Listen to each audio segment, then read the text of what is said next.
Hello, everyone. I'm Traci Arieli, end-of-life doula and founder of Comforting Closure. Today's episode is an important and personal one for me. Like many of you, my husband and I find ourselves planning for a future where the traditional rules of family and support are different than they have been in past generations. We've asked ourselves the questions: what does aging mean for us? How are we going to build community in our older years? And how do we ensure that our final years are lived with independence and joy? And these questions just don't live in the abstract for us. They're real dinner table conversations.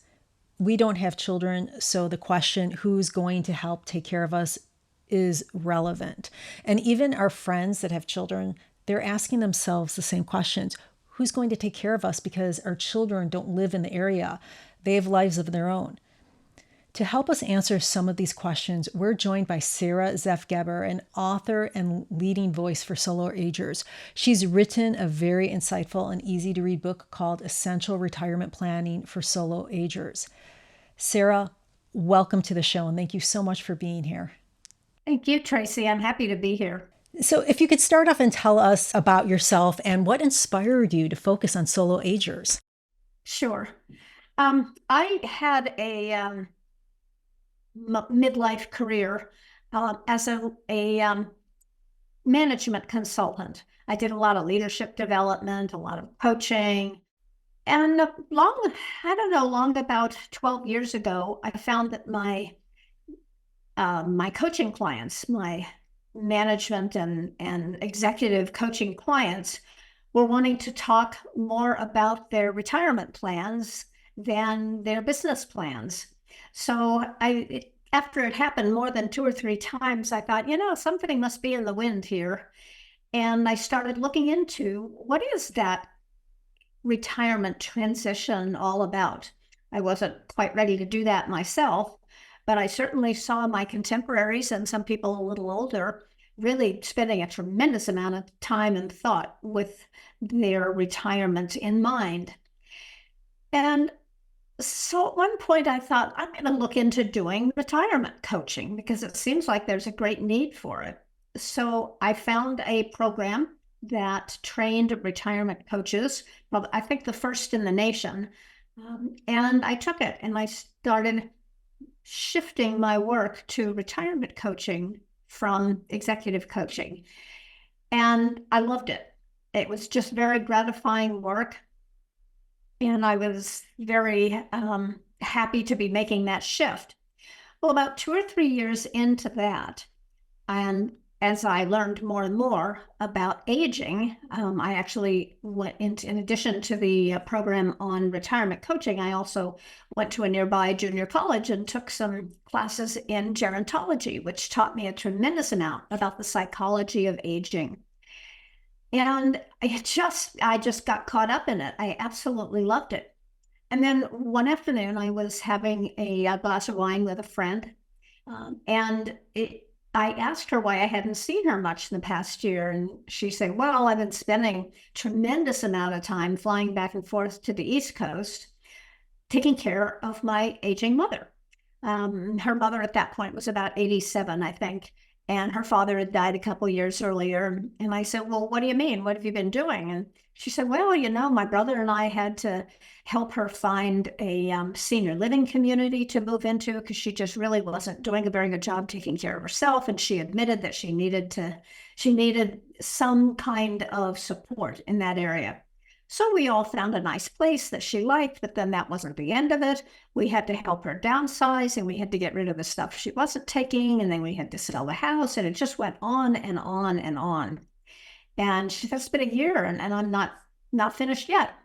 And at one point I looked at her and I said, Sandy, you and I don't have kids. Who's going to do that for us?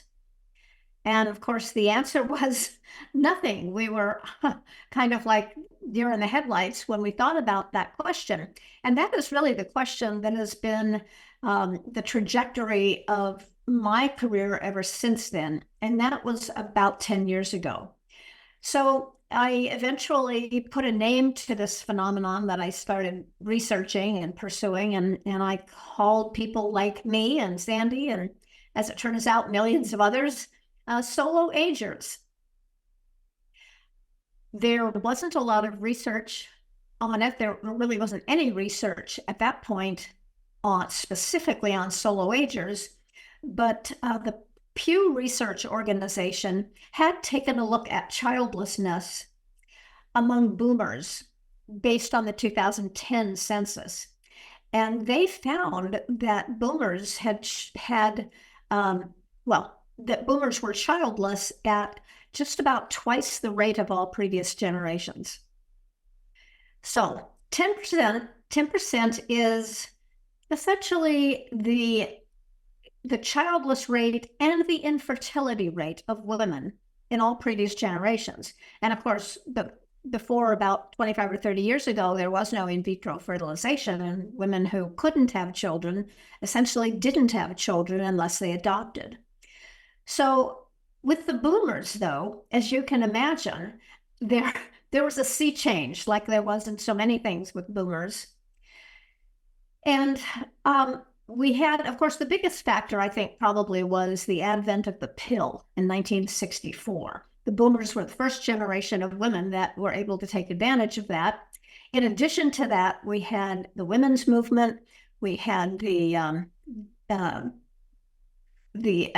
ERA, which never quite passed, but it caused a lot of activity in our country and beyond, and in other westernized countries as well, to free up opportunities for women in different careers, different colleges and universities. So much of that had been closed off to women for years.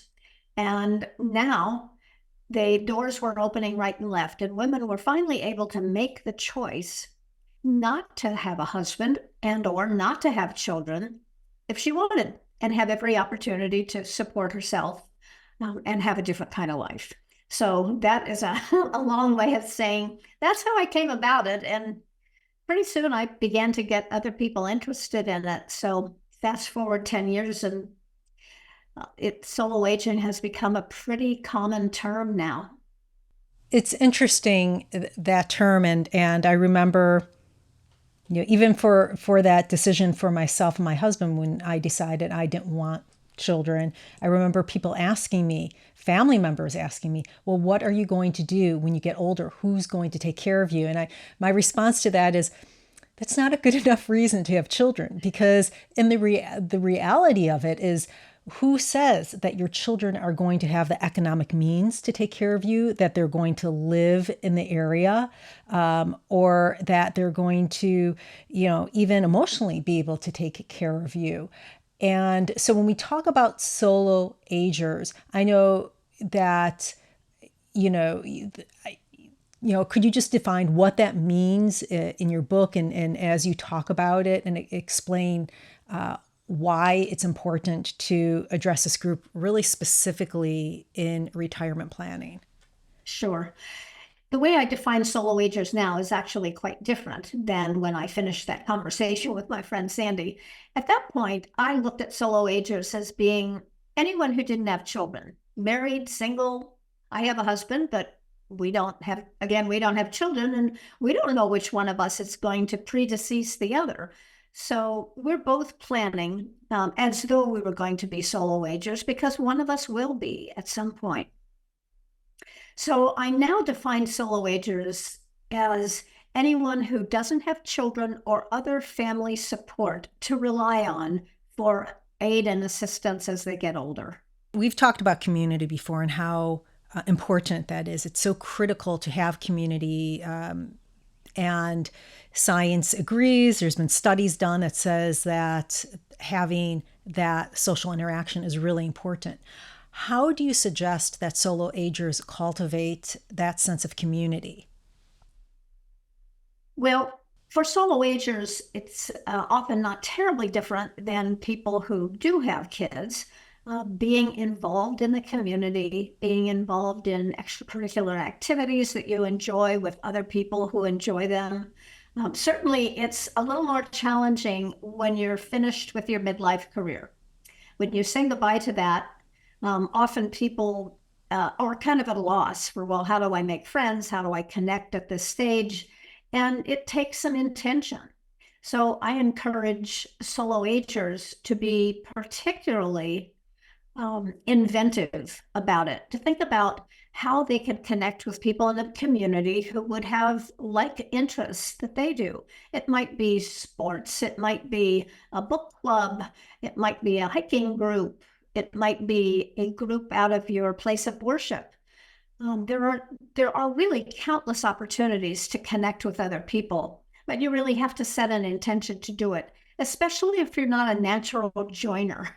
I've had so many people say to me, "Oh, those things sound nice, but I'm just not a joiner." And I could only look at them and say, "Well, it might be time to become one," because that's how you form a social network.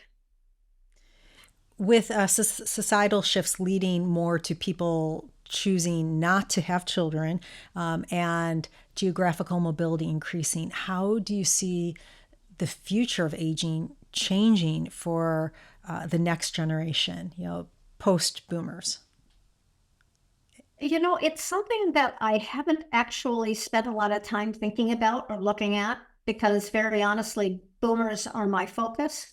But I do see indications that the childbearing rate is not going to come up anytime real soon.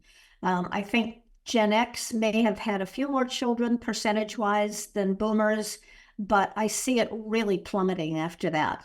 I just read so much about uh, people deciding that it's just not the path, and certainly the current crop of 20 something and early 30 something year olds are looking at what's going on in the world, kind of like boomers did back in the 60s, and saying, I don't know if I want to bring kids into this world. So I don't think it's going to be too much different, but I think boomers are in a position to kind of pave the way, to figure it out. And agencies, the area agencies on aging, the county agencies on aging, that will be forced into a position of needing to figure out new systems for boomers that don't have families. That's going to benefit subsequent generations tremendously, because it's only going to increase, I think. What role do you think that technology plays? I know that in the last few years, especially with COVID, that boomers and post boomers, a lot of social media going on and a lot of technology, Skype and FaceTime going on. Do you see other roles that where technology can help? Um, I'm sure there is. I think more about technology enhancing communication, because that's really um, what my work is all about, is getting people to develop their social network, feed and nurture their social network. And very honestly, I'm not a huge fan of doing everything like we are now over Zoom or Skype or FaceTime. I think there's a human flesh to flesh element that's really missing. And I actually, what I do for a living is I speak to senior living communities. I speak to the prospects of senior living communities and talk about how important building a support system and having a network around you, how important that is. And I often have people say, well, gosh, every day I'm on Zoom or I'm on this or that. And think, are these people are the people you talk to local, or are they far away? Well, some of them are, I have some of each. All I can do is encourage them to get together face to face, be able to give each other a hug, or at least squeeze an arm of somebody. And you learn so much more when you can have a better idea of a person's body language. And in most of these media, you see someone from about the neck up, or at very best from the mid chest up, and it's not complete. It's not a complete experience. So I do encourage people to get together in the flesh as often as possible. Um, Having said that, technology has been a wonderful thing for keeping people connected, certainly during COVID and beyond, and allowing people to have everything from birthday parties to funerals online, to include people who live many, many miles away. So I have mixed feelings about it. I know that technology plays a very big role in my own life, and will continue to. You have a chapter in your book titled Stranger in a Strange Land, Moving to a Different Country, which my husband and I love. We have this conversation all the time. Where do we want to live? What are the unique challenges and benefits solar agers might face when they're retiring abroad? The first thing that comes to mind is for people who are thinking about it, if any of you listeners are thinking about doing it, I hope you're under 60, at least under 70, because this is something that gets very difficult the older you get, for lots of reasons. We tend to lose a little mobility, a little flexibility in our bodies and in our brains. And if you make that move at a time when you are really at your best, in your 40s, 50s, or probably 60s, if you're good and healthy, it's going to be fine. It's going to be okay. You will have the time to adjust, and there are many, many things to adjust to, not just the obvious ones, but a brand new culture with brand new ways of doing things, brand new ways of accepting you or not into the milieu that you've moved into. So that's number one. Do it as young as possible. I actually advise people who are really short of funds to think about doing this. When I was doing a lot of local speaking at everything from YMCAs to senior centers to libraries to Rotary clubs, I would very often have someone come up to me afterwards or even ask in the middle of the session, I don't know what to do. I don't have any money. I don't have any money saved up. I have to live on Social Security. And, all I could do was gulp hard and say, don't get married to these borders, because the only way you're going to really be able to live on Social Security and live well is somewhere outside of the US. We are just not set up as a country to do anything for people that haven't somehow accumulated the money to fend for themselves and to buy what they need. It's not a very positive commentary on all the things that our government is doing and not doing. We have a long, long way to go in terms of taking care of our older citizens. But many thousands, I think it's over 100,000 citizens of the US have moved abroad. The most popular places are a number of towns in Mexico. Central America holds a lot of interest for expats, is what you call yourself when you move out of the country, but also Asia. Now, a factor that should loom in your mind if you're thinking about doing that is how much are you going to want to come back to the US? What kind of family or connections are you going to need to maintain once you move? Because just because a person doesn't have children doesn't mean they don't have other ties, other kinds of family ties. Some people do not at all, but the majority of us do have some kind of ties. And how far are you willing to be able to travel back when you need to, sometimes on the spur of the moment? So it's a question to ask yourself. And again, there's an organization called International Living, which, Traci, you may have already discovered if you and your husband are having these conversations. They have done wonderful, wonderful research on what it's like to move to various different countries. They come out with a top 20 every year, top 20 countries that Americans are moving to. They do a very deep and involved assessments on all kinds of factors of how easy or difficult it is to move to a particular country. So if you're thinking about that, that's your good resource. Thank you. Aging in place, totally opposite of what we were just talking about. It's a common theme in your work, as it should be. I think everyone wants to live independently. Can you discuss practical steps that solar agers should take to ensure that they can live as independently as possible for as long as possible? Yes, certainly there's a lot out there on the internet about aging in place. And there are now aging in place consultants that can help people set their homes up for best aging in place. When I think of aging in place, I have often sort of flippantly said I am not an aging in place fan for solo agers, and I'm still not. I think that in many cases, solo agers need to be in a more safe and secure environment. They don't have adult children looking after their interests when maintaining finances, paying the bills, getting a reasonable amount of exercise, preparing nutritious meals.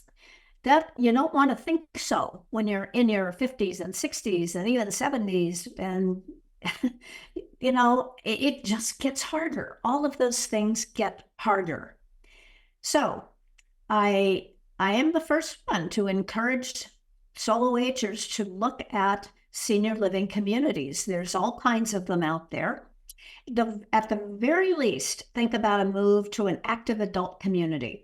We used to call those over 55 communities, and they're still called that. You can look back at the history of those from Del Webb back in the 60s, and I don't think there's any major metropolitan area in the US that doesn't have those communities. And the Southwest is just silly with them. They're everywhere.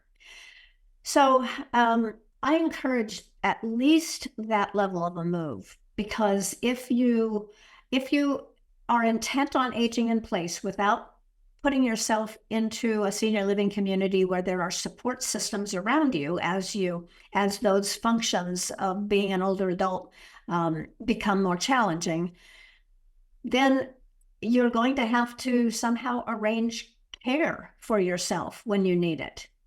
Now, I know everybody has a friend, an aunt, an Aunt Thelma or whatever, who's 96 and still living on her own and doing just fine, or apparently doing just fine.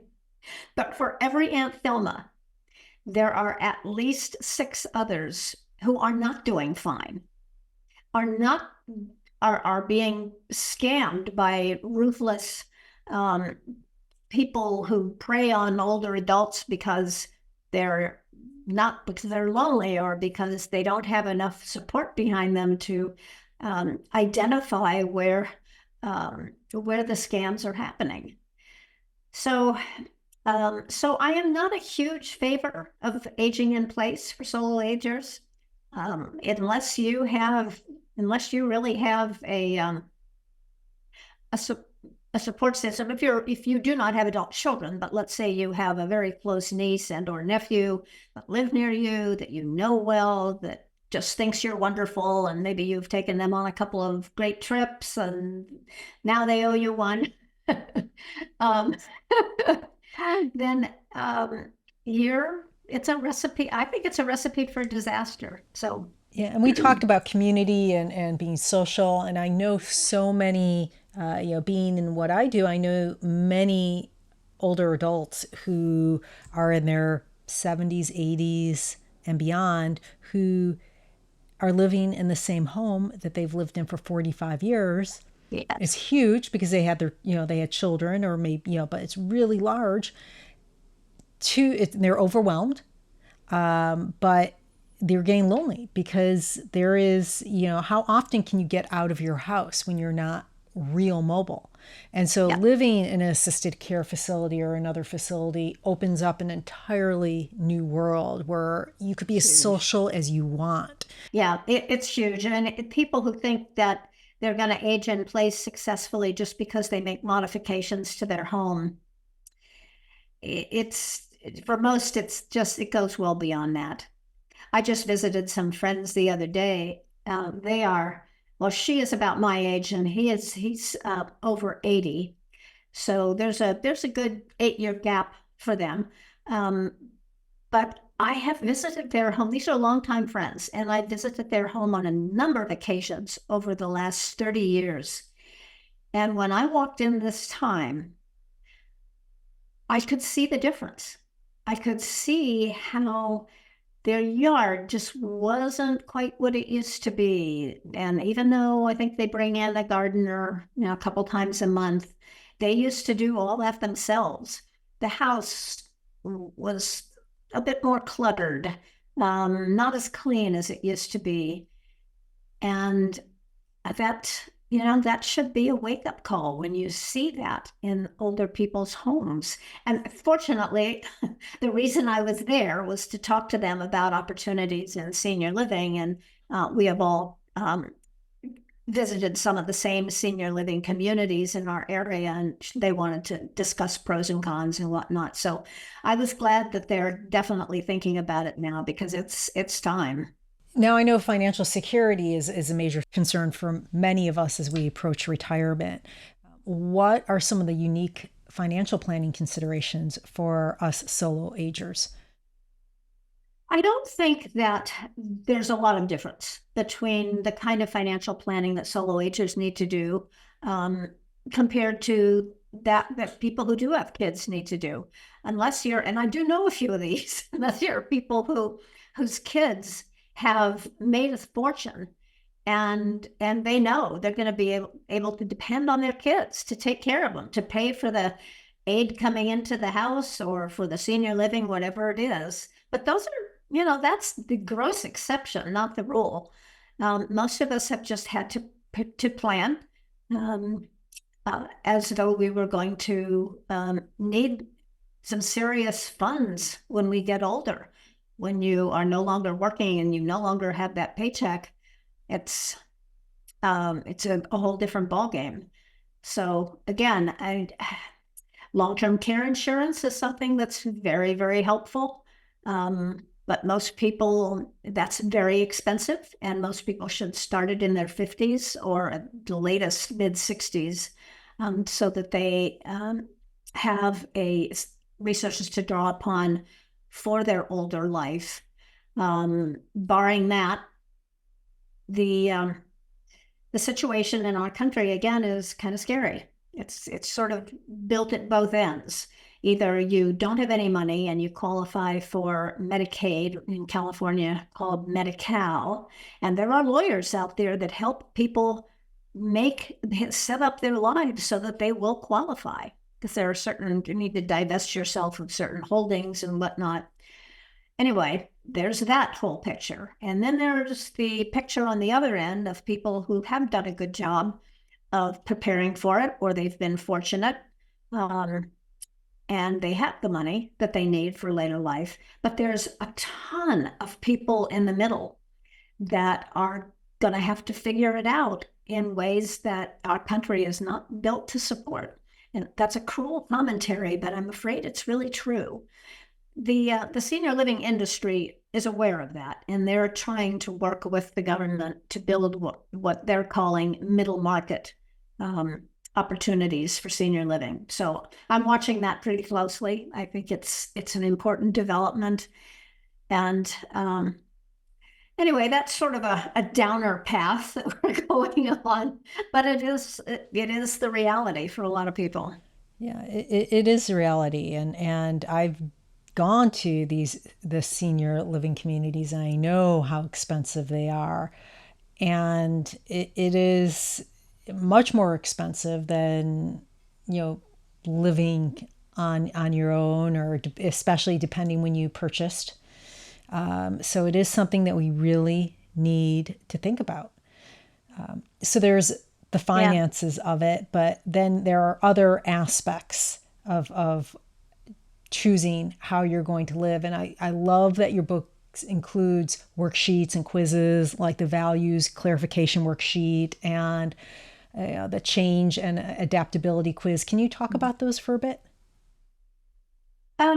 Yeah, I think that we all, solo agers or people that have surrounding themselves with family. We all need to be flexible as we get older because things are going to change. If you count on things not changing, you're going to be disappointed. You're going to be caught up short. So we all need to be a little flexible about our lifestyle, about how we want to spend our time, how we want to maybe spend our funds even. There will for most people, there will be health challenges.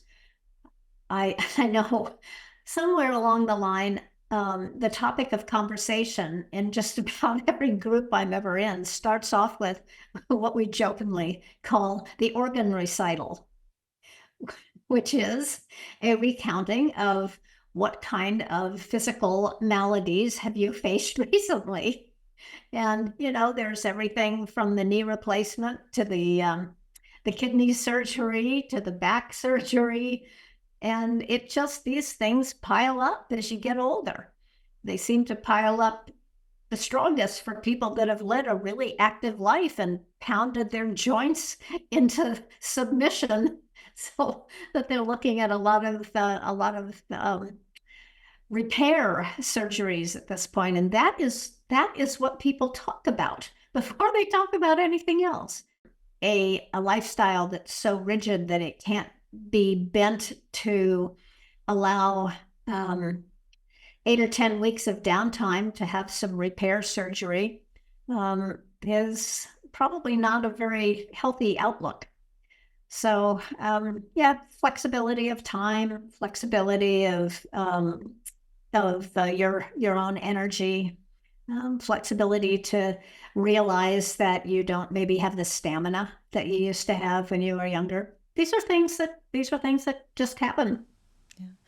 I think that people have such a difficult time with them because, slowing down, having these surgeries, you're getting you're getting older, you're getting closer to, dying, and people are really afraid, and I could understand that. And end of life planning for me is a topic I deal with every single day. I talk about, I have no problem with, but most people do have concerns and fears about talking about end of life. And so planning for that is very difficult and it's avoided. How do you approach this subject and what are some of the critical aspects to address on that? What I like to say is that all of the same preparations, all of the same estate planning documents that everyone is encouraged to do, it's doubly important that solo agers get really serious about doing that. Because with families, the adult children are sort of like a safety net. They're there. If mom and dad didn't update let's say if mom didn't update her advance directive for the last 20 years and now it's totally obsolete and out of date and barely even accepted by a hospital, then there's that adult child that's there to make those decisions for better or worse. That's kind of how it works out. So that's it's critical to do that. It's critical to have those documents in place for everyone. It's critical to get out of your denial and think about what you want to have in your final days, in your final weeks, final months. We all die of something. So, nobody gets out of this alive. It's another popular expression.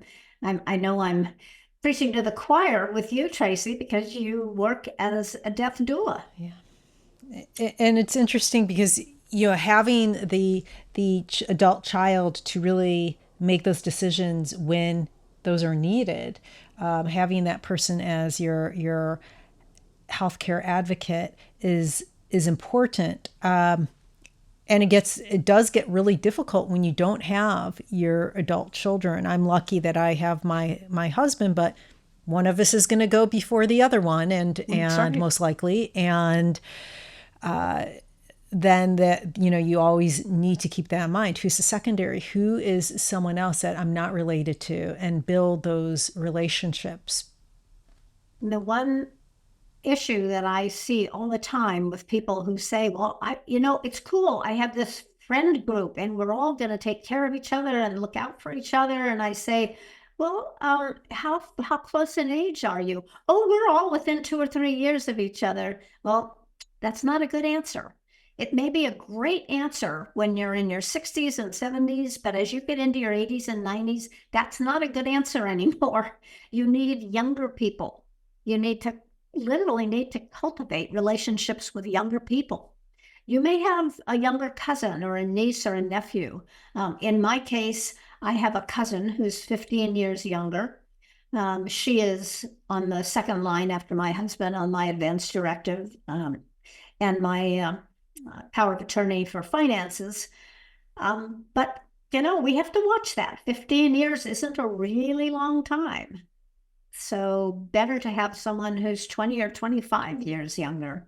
And, even having said that, you never know. And so, yeah. And that's, one of the advantages of living in the senior living communities also, because the people that live there, the people that work there, they do know your wishes. And so they'll be sure to make sure that those are followed. Yes, if you have been explicit with them, and I talk to senior living operators and owners a lot to try and encourage them to build these relationships with their solo agers, because they won't have the family that's going to rush in and take care of it.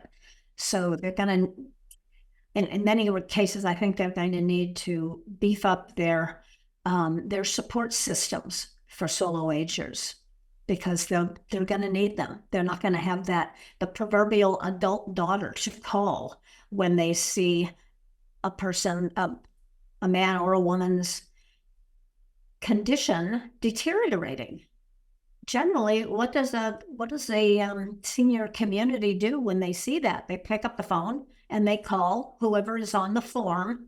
It says, call in an emergency or call with concerns, and it's almost always the adult daughter, sometimes son.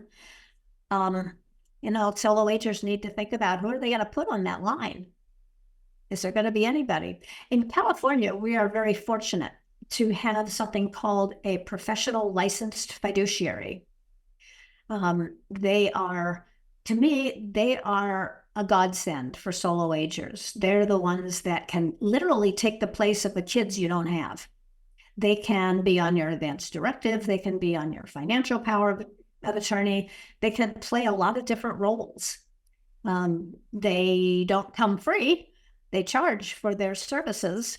And that's, of course, something to consider. But they're far, far less expensive than an attorney, which is how some people choose to go. You mentioned that I was an end of life or a death doula. Have you worked with a lot of us, and how do you see the death doula or the end of life doula evolving, that role evolving, especially as more and more people are aging alone? I think that developing a relationship with a death doula at the time and at which that your time on earth is limited. You've been given a cancer diagnosis or something else that says, this is probably your last year or maybe 2 on this earth. It's a wonderful time to develop a relationship with a death doula. Have somebody is going to be at your side. Maybe that person even becomes your go-to person on your advance directive. Because I don't know, you tell me, Traci, whether that's any kind of conflict of interest, but it doesn't seem like it would be, because death doulas they're not yet really recognized as a part of the professional picture of dying. So, but it's an opportunity. It's a tremendous opportunity to work with someone who will help you prepare for death. I certainly believe that I will be doing that at some point, probably 20 plus years from now, but I don't know. Well, Sara, we thank you so much for being here. We've covered a lot, and I really appreciate you sharing your recommendation and your stories and your strategies with us. How can our listeners learn more and get in contact with you? Well, they can go to my website, which can be gotten to in two ways. You can use my name, Sara Zeff Geber, which I think, Traci, you're going to have on your website.